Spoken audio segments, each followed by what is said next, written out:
हाँ जी, नमस्कार। मैं डॉक्टर मुकेश स्वामी, असिस्टेंट प्रोफेसर, जन सेवा hospital, SS Tantia medical college. आज हम एक केस डिस्कस करने जा रहे हैं। ये सुनीता 33 ईयर ओल्ड, ये हमारे पास आज से लगभग 25 दिन पहले आए थे।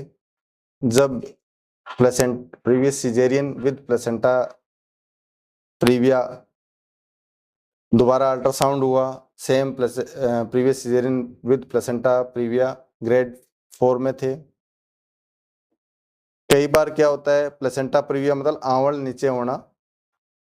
जब आंवल कई बार चिपकी होती है यूट्रस के साथ, उसको प्लेसेंटा एक्रीटा कहते हैं। आंवल जब अंदर यूट्रस के अंदर दीवार के अंदर चली जाती है, उसको प्लेसेंटा इनक्रीटा कहते हैं। तथा आंवल यदि दीवार से निकल के बाहर पास वाले अंग जैसे कि पेशाब की थैली, यूरिनरी ब्लैडर में चली जाती है, या आंत में चली जाती है, या ओवरी के पास चली जाती है, उसको प्लेसेंटा परक्रीटा कहते हैं। जब ओपन किया, 36 वीकर थे।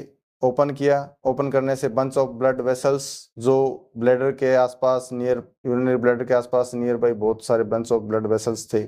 आभास हुआ कि ये प्लेसेंटा परक्रीटा है। ओपन किया, full of gush of blood था। करते ही जैसे यूट्राइन क्लैंप की, बच्चा निकाला, यूट्राइन क्लैंप की और तुरंत ऑफ सिस्टेक्टमी के लिए कंसेंट ली, बच्चेदानी निकालने के लिए, मरीज को बचाने के।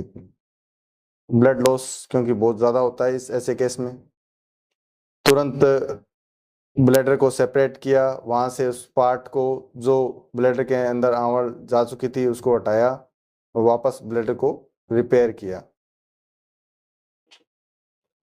यूरोलॉजिस्ट के ओपिनियन से। ऐसे जो high risk case, high risk pregnancy है, फील्ड में बहुत कॉमन होती है। टाइमली पता नहीं लग पाता और कई मोर्टेलिटी की तरफ हो जाती है। ये अच्छी बात है, ऊपर वाले की कृपा से हम आज इस लाइफ को सेव कर पाए। तो सुनीता, इस बारे में कुछ कहना चाहेंगे? नमस्कार डॉक्टर साहब। मैं पहले हॉस्पिटल में इलाज ले रही थी, उसके अंदर मुझे कोई संतुष्टि नहीं मिली थी, ना ही उन्होंने मेरे को बताया था कि ऐसे-ऐसे करके रिस्क केस है।